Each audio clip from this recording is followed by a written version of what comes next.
가 되었는지 확인하는 시간이 되길 원합니다. 말씀의 본론으로 바로 가겠습니다. 첫 번째는 준비되셨습니까? 죽을 준비가 되셨습니까? 시작이 있으면 끝이 있습니다. 한 해의 시작이 엊그저께 시작한 것 같은데 벌써 52주째 마지막째 주일을 맞이하고 있습니다. 우리는 태어날 때가 있으면 죽을 때가 있습니다, 여러분. 인간이기 때문에 에노스라고 하는 존재, 죽을 수밖에 없는 존재입니다. 아무리 부자여도, 아무리 대통령이어도, 아무리 국회의원이어도 그의 신분 고하를 막론하고 인간은 다 죽을 수밖에 없는 존재입니다. 그러면 언제 죽을지는 모르는 인생인데 여러분 준비되셨습니까? 언제든지 죽을 준비가 된 인생이십니까? 이번 주 설교를 준비하기 위해서 이재철 목사님의 매듭짓기라고 하는 책을 읽으면서 묵상을 했습니다. 그분께서 그 책에서 강조해서 말씀하시는 것 중에 하나가 인생에 있어서 여러 가지 매듭져야 될 것이 여러 가지가 있는데 그 중에 첫 번째는 반드시 매듭 지어져 있어야 될 것은 사생의 매듭이라고 했습니다. 생사의 매듭이 아니고 사생의 매듭이라고 했습니다. 먼저 내가 언제든지 죽을 수 있는 존재라고 하는 그 자각 앞에서 내가 하나님 앞에서 언제든지 부름받으면 갈 수 있는 존재라는 것을 깨닫고 그 사생, 먼저 죽을 수 있는 존재라고 하는 것, 그 다음에 사가 있으면 그 다음에 생이 있는 것이죠. 참된 삶이 내가 죽음의 매듭이 먼저 맺어져 있을 때 참된 삶이 이루어진다고 하는 뜻입니다. 여러분, 우리가 내가 죽을 수 있는 존재라고 하는 생각하게 될 때 우리가 체크해야 될 것이 있습니다. 지난 주간에 저희 아이들, 남자애들 둘을 불러다 놓고 물어봤습니다. 너 아빠가 죽으면 너 어떻게 할 거냐?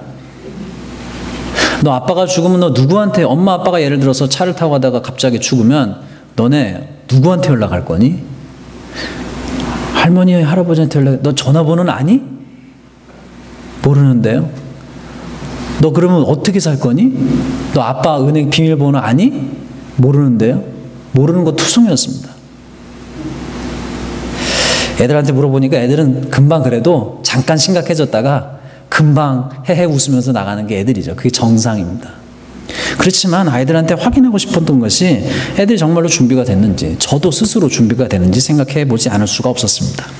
두 번째는 여러분, 죽을 준비가 되었습니다 했을 때 첫 번째는 갈 준비가 되었습니까? 라고 하는 질문이라면 두 번째 죽을 준비가 되었습니다라고 하는 질문을 이렇게 얘기할 수 있습니다. 헤어질 준비가 되었습니까? 여러분, 헤어질 준비 되셨어요? 죽는다는 것은 내가 이 땅에서 살아가던, 함께 사랑하던 사람들과 헤어지는 순간을 의미합니다. 그럼 여러분, 헤어질 준비가 되셨습니까? 다른 말로 하면 헤어질 준비가 된 사람은요, 아쉬움 없이 사랑하는 사람입니다. 아쉬움 없이 사랑해야 될 존재는 첫 번째 누구냐? 여러분, 가족을 사랑해야죠. 여러분, 아내를 아쉬움 없이 사랑하시길 바랍니다. 지난번에 설교를 하면서 제가 설교를 하고 나서 참 웃었던 것이 뭐냐면, 아쉬움 없이 사랑한다고 했을 때 첫 번째는 남편분들이 해야 될 것은 아내를 사랑해야 됩니다. 근데 두 번째로 아내분들이 하셔야 될 일은, 지난번에 설교를 하고 나서 혼자 웃었어요. 뭐냐면, 어휴, 저 웬수라고 했을 때 아내분들이 남편분을 향해서 혹은 자식을 향해서 웬수라고 하는 경우는 있어도 남편분들이 아내를 향해서 아유 저 웬수 이러는 경우는 없다라고 하는 설교였을 때 여러분의 반응이 두고두고 기억이 났어요. 그렇기 때문에 다른 말로 하면 아내분들에게 필요한 것, 아쉬움 없이 사랑하는 것, 남편을 용서하시길 바랍니다. 내 힘이 아니라 예수님의 능력으로, 예수님이 부어주시는 능력으로 용서하시고 사랑하시길 바랍니다. 부모에게 해야 될 일은 무엇일까요? 부모도 용서해야 됩니다. 그리고 나서 부모에게 감사해야죠. 자녀는 어떻게 아쉬움 없이 사랑할 수 있을까요? 자녀를 믿어주셔야죠. 자녀가 실패하고 실수하더라도 믿어줄 수 있는 사랑의 사람이 되시기를 주님의 이름으로 축원합니다. 두 번째는 아쉬움 없이 사랑하라고 했을 때, 헤어질 준비가 됐을 때 그것은 가족 사랑에서 멈추지 않습니다. 우리의 사랑은 반드시 이웃 사랑까지 가야만 됩니다. 제가 저 스스로 지난번에 몇 번의 장례식을 참여하면서 스스로 한번 생각해 봤어요. 저의 장례식에 대해서 생각해 봤어요. 제가 죽는 순간. 그러면 저의 장례식에 저는 이런 생각을 해봤습니다. 누가 오기를 원할까? 저는 여러분 아시다시피 저는 이 미국에 저희 가족이 아무도 없습니다. 일가 친척도 없습니다. 다 일가 친척 가족들은 다 한국에 살고 있습니다. 그러니까 저는 사실은 저희 가족밖에 없어요. 저희 5 식구밖에 없습니다. 근데 만약에 제가 죽는다면 누가 내 장례식에 올까? 제 사촌 동생이 올 수도 없어요, 한국에서. 그러면 내 식구만 오기를 원할까? 그러다가 묵상하게 된 것이 뭐냐면 저는 가족을 넘어서 저의 삶이 누군가에게 의미 있는 존재가 되길 원합니다. 축복이 되는 삶을 살고 싶습니다. 여러분 어떠세요? 저는 제 장례식에 제가 섬겼던 성도님들이 오길 바랍니다. 여러분들이 저보다 오래 사신다면 제 장례식에 오셨으면 좋겠어요. 저는 제 친구들이 오길 바랍니다. 제가 사랑을 나누었던 이웃들이 오기를 바랍니다. 한국 사람이 오기를 바랍니다. 그러나 이 미국에 살면서 제 장례식에 한국 사람만 오는 장례식이 아니라 non-Korean들이 많이 오는 장례식이 되기를 원합니다. 하나님은 우리의 삶이 누군가에게 축복이 되는 삶이 되기를 원하십니다. 세 번째는 뭐예요, 여러분? 아쉬움 없이 어떻게 해야 되느냐? 헤어질 준비가 됐을 때 감사해야 됩니다, 여러분. 저는 저나 여러분이나 다가오는 1년 동안에 땡큐 카드를 많이 쓰시길 바랍니다. 아내에게도 땡큐 카드를 쓰시고 남편에게도 쓰시고 자식한테도 쓰시고 직장 동료한테도 쓰시고 목회자에게도 쓰시고 성도에게도 쓰시고 거래처 사람에게도 쓰시길 바랍니다. 우리가 삶을 살아가는 동안에 우리 주변에 있는 사람들에게 많이 감사할 수 있는 우리 모두가 되시길 바랍니다. 세 번째는 죽을 준비가 있는 카테고리 가운데 세 번째는 하나님 만날 준비가 되었습니까? 김용복 목사님 아니면 김용희 선교사님 책에서 읽은 것 같아요. 제가 출처를 확인하려고 했는데 못 찾았습니다. 제가 적어놓은 곳에 이렇게 적혀 있어요. 어떤 분이 교회를 다녔습니다. 사영리를 통해서 예수님을 알게 됐어요. 그런데 그분에게 있었던 문제가 있었는데 이렇게 됐습니다.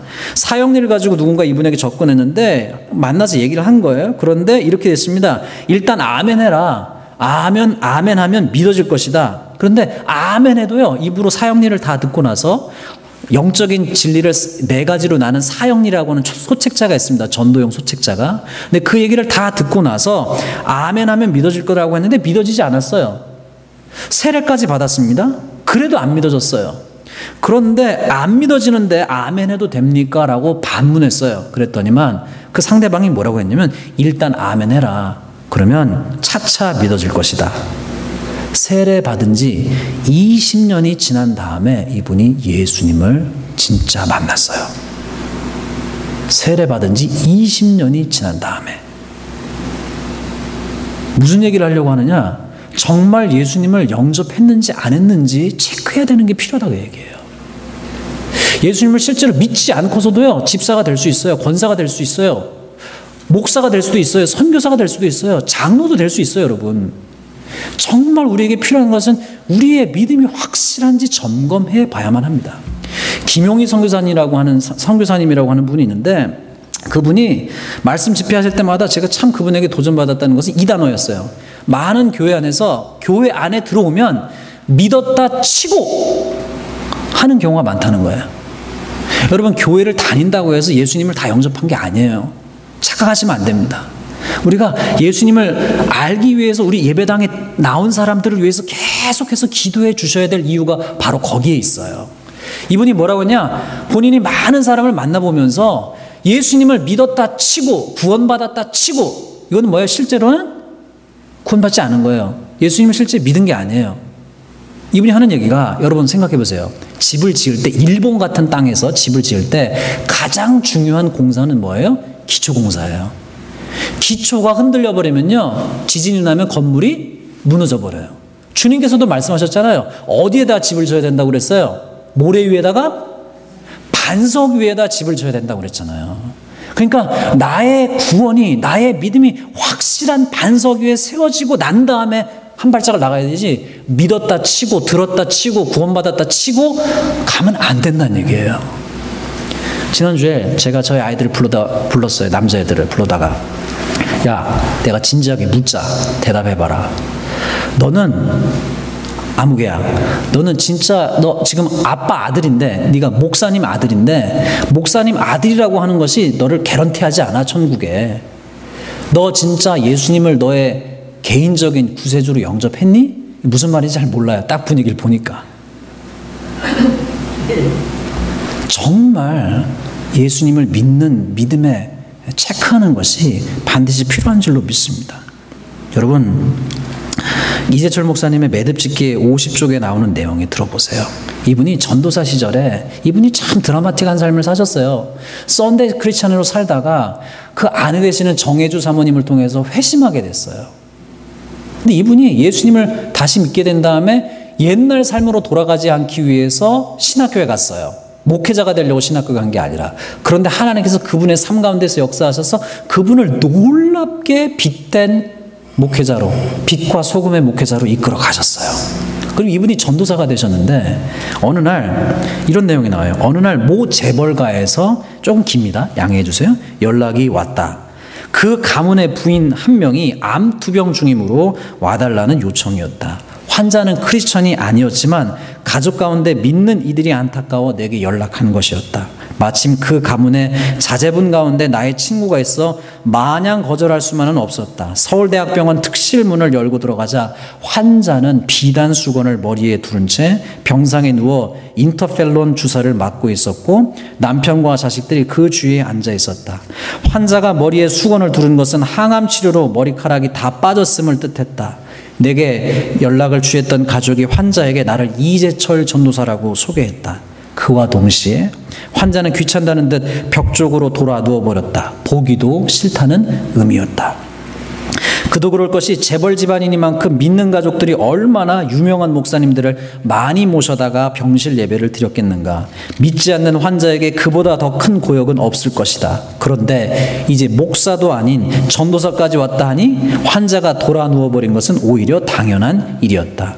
그로 인해 병실 분위기가 어색해졌으면 물론이다.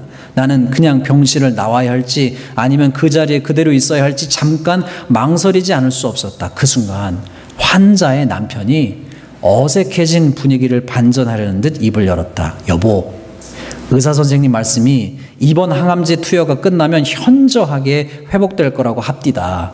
힘을 내시오. 그 말에 자식들 역시 어머니를 격려하고 나섰다.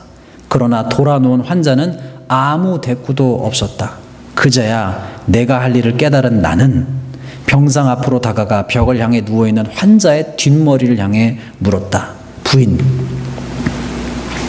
지금 부인의 부군과 자제분들이 이번 항암주사를 맞으면 회복될 것이라고 하셨습니다. 부인은 정말 그 말을 믿으십니까? 부인이 아무리 항암주사를 맞아도 부인은 반드시 죽습니다. 내가 보기 싫다며 돌아 누워버렸던 부인이 당신은 반드시 죽는다는 나의 말에 나를 향해 고개를 돌렸다. 병상에 누운 부인과 서 있는 나의 눈이 마주쳤다. 나는 부인의 눈을 들여다보며 말했다. 부인, 나는 부인의 가족들처럼 부인에게 거짓말을 하거나 부인을 살려달라고 기도하러 온 것이 아닙니다. 나는 부인에게 진실을 전해드리기 위해서 왔습니다. 오늘도 이 병원에서 얼마나 많은 암 환자가 죽어나갔는지 아십니까? 그들이 부인보다 부족하거나 모자랐기 때문이겠습니까? 그렇지 않습니다. 죽음이 사람을 부르면 그 누구도 피할 수 없습니다. 그래서 아무리 항암 주사를 맞는다 한들 부인 역시 반드시 죽습니다. 부인이 나의 눈을 뚫어지게 쳐다보았다. 나 또한 부인의 눈동자로부터 나의 시선을 거두지 않았다. 꽤 오랜 침묵 끝에 부인이 누운 채 자세를 가다듬으며 내게 물었다. 그럼 난 어떻게 해야 합니까? 이재철 전도사님이, 그 당시에 전도사님이 이렇게 대답하셨어요. 모든 사람은 다 죽지만 그러나 죽어도 죽지 않는 길이 있습니다. 그 길을 가십시오. 나는 부인에게 죽을 존재인 인간인 그녀를 위해 이 땅에 오신 예수님과 예수님의 복음을 소개했다. 부인은 눈물을 흘리며 주님을 영접했고 나를 따라 자신의 생을 주님께 맡기는 기도를 드렸다. 사생의 매듭이 맺어진 것이다. 그녀는 다음날 퇴원했다.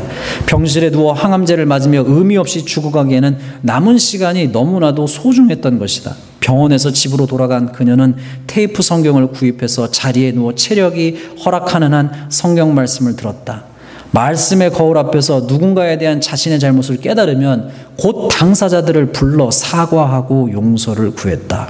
비록 병상에 누워 있을 망정 하나님께 속한 자답게 하나님의 말씀 안에서 그렇게 자기의 생을 반듯하게 매듭짓던 그 부인은 석 달 만에 주님의 부르심을 받았다. 그러나 그 석 달이야말로 그녀가 이 땅에서 전혀 새로운 생명을 누린, 그리고 지금도 누리고 있을 영원한 생명의 시작이었다. 이 다음 언젠가 내 코끝에서 호흡이 멎는 날 나는 하나님 나라에서 그 부인을 만나게 될 것을 확신하고 있다. 여러분, 저는 하나님께 기도하면 하나님께서 치유해 주신다고 하는 것을 부정하는 것이 아닙니다. 이분의 이 간증을 여러분께 소개한 이유는 궁극적으로, 그러나 우리 모두는 하나님께 신유의 은사를 받아서 병원에서 약사 의사를 통해서 치료를 받는다 하더라도 이 땅에서 우리는 다 남녀노소 할 것 없이 때가 차면 우리는 다 주님의 부르심을 받습니다. 궁극적으로 그러할 때 우리가 주님 앞에 설 수 있는 믿음이 있는가 없는가가 중요하다는 사실이죠. 자, 다른 주제로 한번 가보십시다. 두 번째는 뭐예요? 2019년을 보낼 준비가 되어 있습니까? 라고 하는 질문이에요. 여러분, 2019년 가운데 성공과 기쁨의 순간이 있었을 줄로 압니다. 여러분 가정에서 기뻤던 일, 좋았던 일, 성공했던 일, 감사했던 일이 있었을 줄로 믿습니다. 그것은 어떻게 해야 돼요? 감사하고 셀레브레이트 하면 됩니다. 문제는 2019년 가운데 보내야 될 시간 가운데 어떤 것이 있어요? 실수와 실패했던 때가 있는 줄로 생각하게 됩니다. 중요한 것은 뭐냐면 이 한 해를 떠나보내면서 여러분 2019년 가운데 여러분 삶 가운데 실패와 실수의 순간이 있었다면 중요한 것은요, 실패할 수 있어요. 실수할 수 있어요. 그런데 중요한 것은 그 실수와 실패에서 뭘 배웠느냐가 중요한 것입니다. 제가 미국 와서 참 놀란 것 중에 하나는 미국 대학교 교수님들이요, 혹은 초등학교, 중학교, 고등학교 교수님들이, 선생님들이 참 한국에서 보기 힘든 것 중에 하나인데요. 무슨 레포트를 쓰거나 에세이를 쓰면은요, 대학교 교수님들조차요, 100명이면 100명의 학생들에게 다 빨간색으로요, 다 고쳐가지고요, 코멘트를 달아가지고 주더라고요. 저는 그게 굉장히 놀랍더라고요. 그런데 문제는 뭐냐? 미국 애들, 한국 애들 다 상관없이, 한국 사람, 미국 사람 상관없이 아이들도 대학생들도요, 그렇게 교정을 해주잖아요? 그러면요, 다시 보는 사람이 별로 없어요. 다시 보고 싶어 하지 않아요. 여러분 혹시 아시는지 모르겠습니다만, 제가 매주 우리 교회 주보를 만들면 임원회 때 우리 집사님 한 분이 얘기하시고 임원들이 동의하셔가지고 주보를 주일날 하기 전에 제가 두 분에게 보냅니다. 우리 오 목사님하고 이 집사님에게 보내는데요. 저는 한국에서 태어났습니다. 한국말 잘합니다. 그런데 매주 제가 주보를 만들 때마다 두 분에게 피드백 받는 거 보면요, 빨간 줄이 많이 걷어서 와요. 무슨 얘기냐? 한국말을 잘함에도 불구하고요, 계속해서 실수하고 틀리는 게 있다고 얘기해요. 지난주에 2세들을 위한 서베이를 만들었을 때 그것도 제가 부탁을 드렸어요. 한번 교정을 해달라고 그랬더니만 집사님이 아드님에게 부탁을 해가지고요, 교정이 왔어요. 그걸 보면서 저는 이렇게 영어 표현을 썼는데 우리 집사님의 아드님은 그거를 이렇게 바꿔서 왔어요. 그러면 여러분, 중요한 것은 뭐냐면 우리가 달라지려면요, 여기 뭔가 배우라고 그랬잖아요. 배우고 보내야 된다고. 달라지려면요, 교정받은 것을 보고요, 이분은 왜 이 청년은 이렇게 바꿨는지를 생각해야, 묵상해야 달라지는 거예요. 그럼 여러분 보세요. 생각해 보십시다. 어디 주보하고 에세이 뿐이겠습니까? 사실은요, 우리의 삶 자체가 끊임없이 하나님으로부터 교정받는 순간이 얼마나 많습니까? 하나님을 통해서, 사람들을 통해서, 상황을 통해서 하나님의 교정을 날마다 경험하지 않습니까? 필요한 것은 뭐냐면, 주의해야 될 사항은 뭐냐면, 하나님의 교정은요, 무조건적으로 받아들이되 사람들이 교정할 때는 잘 분별하셔서 필터링 하셔서 받아들일 것은 받아라시고 받지 않아야 될 것은 받지 않으셔야 돼요. 그런데 중요한 것은 뭐냐? 그렇게 교정받았을 때에 필요한 것은 뭐냐? 우리가 묵상하는 시간이 필요해요, 여러분. 근데 우리는 너무나 바쁘기 때문에요, 그렇게 하나님이 주시는 교정을 묵상하지 않아요. 거기에 우리의 문제가 있습니다. 그러니까 뭘 해야 되냐? 묵상해서 내가 배워야 될 것이 무엇인지 거기서 깨닫고 고쳐나가야 됩니다. 미국에서 대학교 에세이를 쓸 때요, 한국 사람들이 실수하는 게 그런 거라더라고요. 한국에서 교육을 받은 아이들이 자주 실수하는 게 뭐냐면요, 경력을 나열한다는 거예요. 그런데 미국에서 가르치는 선생님들이 입학사정관이 볼 때는요, so what? 묻는다는 거예요. 그러면서 미국 입학사정관이 더 좋아하는 것은 뭐냐면요, 경력을 나열하지 말고요, 네가 그 나열한 경력에서, 그 사건에서 무엇을 배웠느냐를 듣고 싶어 한다는 거예요. 세계적인 굴지의 회사들이요, 이런 사람들을 뽑습니다. 어떤 사람을 뽑느냐? 자기의 경력을 나열하는 사람을 뽑지 않고요, 자기의 성공을 얘기한 사람도 뽑지만 어마어마한 실패를 했는데 그 실패에서 어떤 것을 배웠다라고 하는 사람을 뽑더라고요. 포인트는 뭐냐? 우리 삶에 필요한 것은 내가 무엇을 배우느냐예요. 실패를 통해서. 지난 주간에 2세들에게 서베이를 했잖아요. 서베이를 한 내용 가운데 공통되게 계속 나오는 단어가 있었어요. 그게 뭐냐면, 하나는 transparency, 투명성. 우리 한국 교회 안에 미국 교회에 있는 투명성이 좀 있으면 좋겠다. 또 하나는 어떤 내용이 있었었냐면은, 한국 사람들의 자존심과 체면 때문에 솔직하지 못한 것 같다. 이게 무슨 얘기일까? 제가 좀 한 주 동안 좀 묵상을 했어요. 장차 나중에 만나면 다시 물어보고 싶어요, 이세들에게. 그런데 저의 결론은 뭐냐면, 그들이 쓴 글을 보면서 미국 사람들에게 배워야 될 것 중에 하나는 뭐냐면요, 여러분 AAA 모임 가면, 알코올 중독자들 모임, 그리고 여러분 영화 같은 데를 보시면 미국 사람들이 모여가지고요, 자기의 연약함을 막 나눠요. 자기 연약함을 안 나누면요, denied, denied, denied, denied. 마침내 자기의 약함을 나눌 때 그들이 굉장히 긴밀한 변화를 체험하게 됩니다. 우리에게 필요한 것이 뭐예요? 나의 실수를 나눠도 괜찮아요. 근데 거기에서 중요한 것은 무엇이냐? 배우느냐가 중요한 것이죠. 세 번째는 뭐예요, 여러분? 실수와 실패가 있는데, 아까는 그냥 일어난 실패였다면 때때로는요, 금년에 뭔가를 시도했다가 실패한 것도 있을 거예요, 여러분 삶 가운데. 근데 중요한 것은 뭐냐? 실수와 실패에서 배우고 실패를 두려워하지 말고 계속 나아가시기를 주님으로 축원합니다. 오리지널스라고 하는 책을 아담 그랜트라고 하는 와튼 스쿨의 교수가 쓴 책이 있는데요, 거기에서 이런 내용이 나옵니다. 어릴 적 천재 소리를 듣던 신동들이 어른이 되어서는 세상을 바꾸는 일이 드물다. 심리학자들이 역사상 가장 뛰어나고 영향력이 컸던 인물들을 연구한 결과 그들 중에서 어린 시절 특별한 재능이 있었던 사람은 거의 없었다. 여러 가지 분석을 했어요. 신동들이 왜 나이 들어서는 세상을 바꾸는 사람들이 되지 못하는가라고 연구를 했더니만, 여러 가지 분석이 있지만 아담 그랜트 교수의 해석은 이렇습니다. 신동들은 재능이나 야망은 충분히 지녔지만 독창성을 발휘하는 법을 터득하지 못했기 때문에 세상을 바꾸는 데는 기여하지 못하고 만다. 신동들은 평생, 잘 들어보세요, 부모들로부터 인정을 받고 선생님들에게 칭찬을 받으려고 애쓴다. 신동들은 어떤 영역에 몸담게 되든지 간에 성공으로 가는 관행적인 방식을 따르는 안전한 길을 택한다. 신동들은 많은 사람들이 의료 혜택을 받지 못하는 고장난 의료 체계를 바꾸기 위해서 싸우기보다는 환자를 치료하는 의사가 된다. 그들은 불합리한 법을 바꾸기 위해서 애쓰기보다는 시대에 뒤떨어지는 법을 위반한 고객들을 변호하는 변호사가 된다. 그들은 알제브라, 대수학을 학생들이 과연 배워야만 하는지 의문을 품기보다는 어떻게 하면 알제브라 강의에 흥미를 갖게 할지 연구하는 교사가 된다. 세상이 순조롭게 돌아가게 만들려면 그들이 필요하지만 그들은 세상이 앞으로 나아가게 만들지는 못하고 다람쥐 쳇바퀴듯 돌듯 제자리에 돌게 만든다. 성취 욕구가, 칭찬받으려고 하는 욕구가 하늘을 찌르면 독창성은 밀려난다. 성취의 높은 가치를 부여할수록 실패를 두려워하게 된다. 결론은 뭐냐면, 이 신동들은 늘 칭찬받는 것에 익숙해졌기 때문에 칭찬받는 길만 간다는 거예요. 그래서 실패하는 길을 도전하지 않는다는 거예요. 그런데 역사의 진보는, 변화는 항상 누구로부터 하느냐? 실패를 두려워하지 않는 반항인들로부터 왔다는 거예요. 저는 알링턴 교회 알링턴 한인교회 모든 성도님들이 금년 한 해 시도했다 실패했다 할지라도 여러분 실패를 두려워하지 않고 실패해서 배우시고 앞으로 전진하는 저와 여러분이 되시기를 주님의 이름으로 축원합니다. 세 번째는 뭐예요, 여러분? 2019년간을 보낼 준비가 된 것 가운데 또 한 가지 중요한 것은 고통과 아픔과 상처입니다. 지난 추수감사주일 때 말씀을 전한 것처럼 아담 해밀턴 목사님의 설교 중에 그 내용이 나오더라고요. 고통이 찾아왔을 때 고통 자체를 감사하지 말라는 거예요.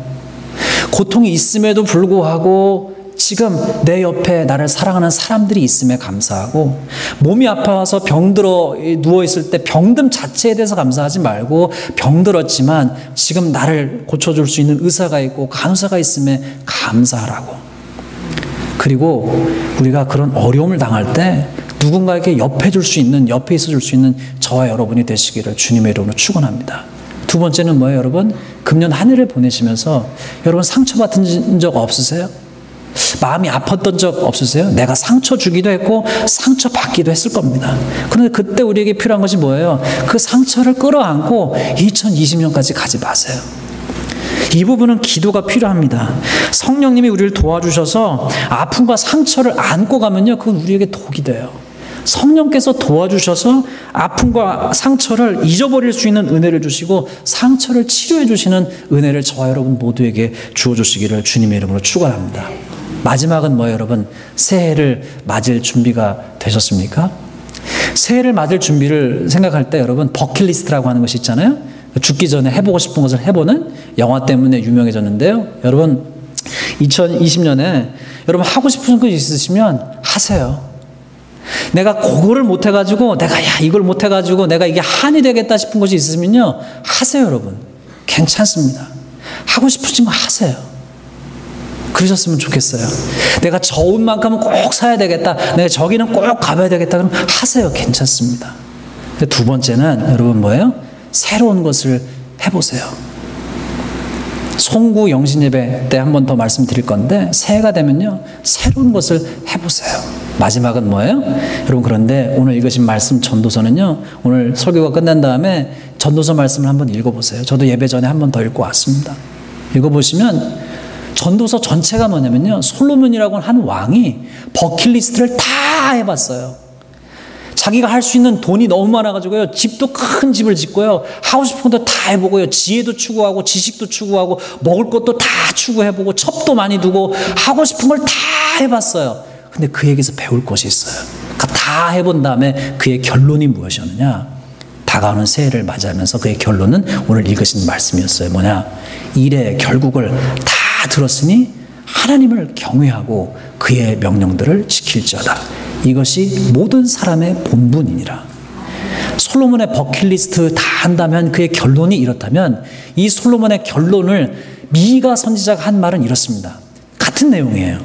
같이 읽어보실까요? 시작. 사람아, 주께서 선한 것이 무엇임을 보이셨나니 여호와께서 내게 구하시는 것은 오직 정의를 행하며 인자를 사랑하며 겸손하게 내 하나님과 함께 행하는 것이 아니냐. 솔로몬이 자기가 하고 싶은 것을 다 해본 다음에 meaningless 한 다음에 깨달은 것이 뭐냐? 아까 뭐예요? 하나님을 경외하고 그의 명령을 지키는 것. 그것이 복된 삶의 비밀이다. 미가 선지자는 뭐라고 했어요? 선한 것이 무엇임을 내게 보이셨나니 정의를 행하고 인자를 사랑하고 겸손히 하나님과 함께하는 삶을 살아라. 2020년을 바라보면서 저는 저와 여러분의 삶이 정의를 행하고 인자를 사랑하며 겸손히 하나님과 함께 가는 저 여러분 모두가 되시기를 주님의 이름으로 축원합니다. 기도하겠습니다. 우리 한 1분 정도만 같이 기도하십시다.